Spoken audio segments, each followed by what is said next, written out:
Intervenant. Bon, invité intervenant. Ça revient au Il même. est le premier invité. Oui, le premier invité, mais le deuxième intervenant. Oui. Alors, il s'agit de M. Papi Lissassi, vous l'avez présenté comme communicateur de la majorité présidentielle. M. Papi Lissassi, bonsoir. Bonsoir, monsieur le journaliste. La dernière fois, c'était chaud avec vous sur ce plateau. Oh oui.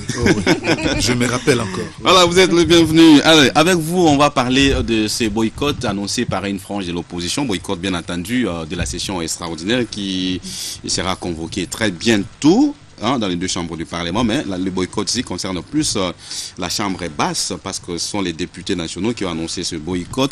Alors d'entrée des jeux, comment d'abord vous personnellement vous jugez la démarche de l'opposition qui s'illustre depuis un temps par des boycotts, des plénières, de beaucoup d'activités de l'Assemblée nationale?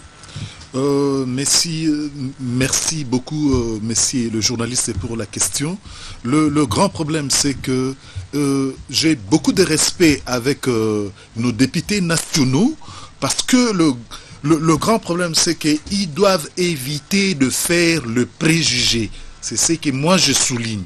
Parce que le grand problème, quand on veut faire une histoire qui peut construire notre pays, ils sont en train de voir les choses, je ne peux pas dire autrement, mais de pensées négatives qui activent déjà les élus du peuple à penser négativement. C'est ce que je trouve un peu absurde et je suis sidéré.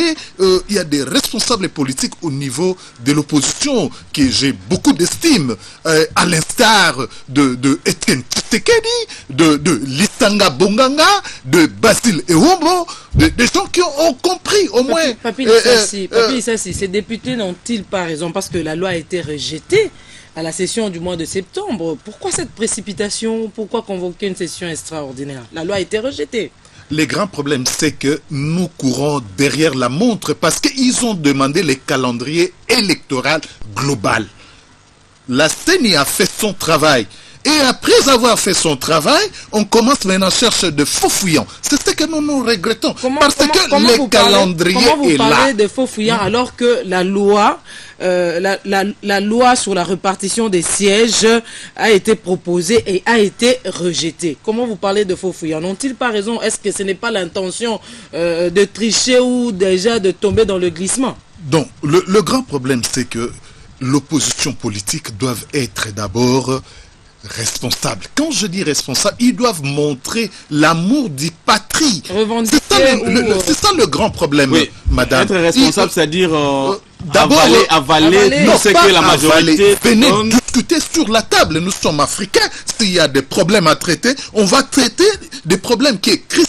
Ce sont des problèmes qui s'avèrent d'un niveau élevé, qui peut même compromettre la vie de la nation du peuple congolais. Voilà. Nous avons connu après les élections que nous avons connu ici que M. Kabila, le chef de l'État, président de la République, a eu à faire depuis 2006, il a démocratisé le pays. Nous devons d'abord être reconnaissants sur ça. Voilà, parce que ils conditionnent d'ailleurs, ils n'ont pas boycotté, ils ont annoncé le boycott, mais ils conditionnent. Non, aujourd'hui, je ne sais pas si vous n'êtes pas informé. Excusez-moi. Ils ont refusé déjà l'offre de la réunion extraordinaire mais ils refusent, le président Aubin Minakou est en train de préparer débattre cette question. Ils conditionnent leur participation à une réunion tripartite CENI, opposition et majorité. N'ont-ils pas raison? Le problème, c'est que la CENI est en train de faire son travail. La majorité n'est pas la CENI. Il faut faire les distinguos. On ne peut pas mélanger des choses, le riz avec le sable. Comment est-ce que les gens vont manger ça? La CENI est en train de faire, c'est une structure qui est indépendante, est en train de faire son travail. Il est spécialiste de faire le travail des élections. Ça, la majorité ne peut pas se mixer dans ces affaires. Mais monsieur Papi Lissassi, ça c'est le programme de la législature, on a connu beaucoup de boycotts, hein. Beaucoup de boycotts des députés de l'opposition. Cela est dû à quoi? On n'a pas connu ça dans les législatures passées. Mais pourquoi est-ce que c'est parce que Non, le quand vous président... dites... Non, excusez-moi. Je termine ma question non, d'abord. parce que... Non, excusez-moi un peu de vous interrompre, parce que vous allez parler. c'est mal commencé. Parce que permettez-moi... Quand vous dites ça, ce n'est pas connu dans les années passées où je n'ai pas encore fini ma question, passé, vous allez ça ne va parler. pas. J'ai pas encore fini ma question, vous allez parler. Et c'est parce que le président actuel de l'Assemblée nationale n'arrive pas à concilier les deux partis? Non, d'abord, nous allons dire des choses au vrai. C'est-à-dire que les gens parlent un peu de trop sur la personne de président de l'Assemblée nationale. C'est ce que moi je regrette. Parce que d'abord, le président ce président de l'Assemblée nationale, il faut d'abord chercher à connaître son CV. Nous allons commencer par là. Ce n'est pas un monsieur, un ramassis, ce n'est pas un monsieur qui ne connaît rien, c'est un monsieur qui est professeur d'université, et c'est un monsieur qui a enseigné, un magistrat, un juriste de formation. Ça, nous devons reconnaître d'abord. Les gens cherchent un peu de choses à critiquer la personne de président de l'Assemblée nationale. Nous devons être quand même conscients de respecter ce que le président national... On a eu à voter plusieurs lois qu'on n'a jamais connues pendant que nous avons vu les assemblées nationales dans notre pays. Nous devons quand même reconnaître qu'on a voté des lois. L'Assemblée nationale, où on appelle même les premiers ministres qui n'a jamais été fait. On appelle les premiers ministres de venir s'expliquer devant les députés. Nous n'avons jamais vu ça. Moi, je suis né ici à Kinshasa. Je n'ai jamais vu ça depuis que je suis né.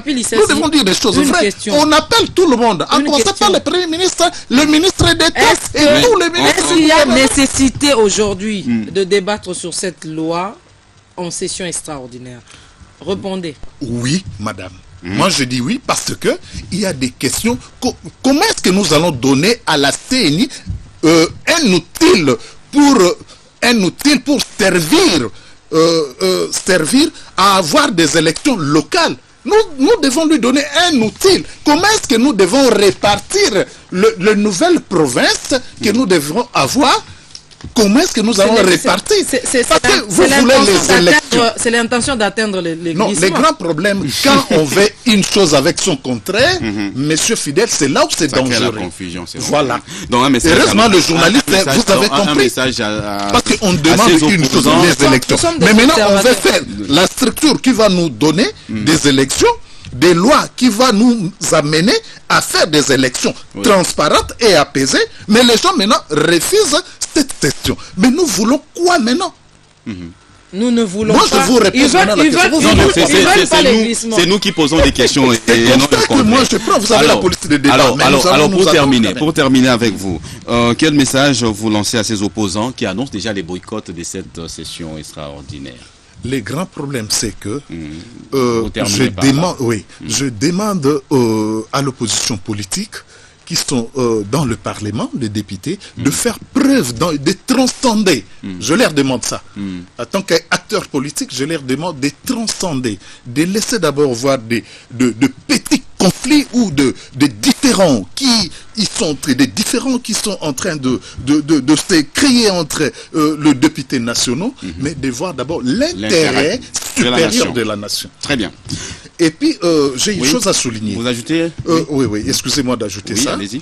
Le président Minakou, il est là, il est en train de subir parce que c'est quelqu'un, un manager, c'est quelqu'un qui sait faire son travail, mais c'est pourquoi maintenant il est en train de recevoir des boulets rouges, parce qu'il fait bien son travail. C'est la simple jalousie des gens qui n'ont aucune responsabilité dans ces pays. Un monsieur humble, on lui dit on est en train de fomenter des choses en son nom, des choses qu'il ne reçoit même pas de c'est faux. Merci beaucoup. Il reçoit même des gens de la rue. Merci, moi, je suis au Parlement tous les jours. Je suis en train d'avouer. Merci beaucoup, M. Papi, les défenseurs du président de l'Assemblée nationale. Voilà, merci. Pardon, je rappelle, on considère le temps. Merci beaucoup. Mais il reçoit même le chèque qui passe. Moi, je suis chaque jour au palais du peuple. On les colle des choses. Merci beaucoup. Je rappelle aussi que M. Papi Lissassi est non seulement communicateur de la majorité présidentielle, il est aussi cadre du parti NAD, la Nouvelle Alliance des démocrates. Cher président Athanase. Merci beaucoup. Madame, monsieur, la suite, à tout de suite.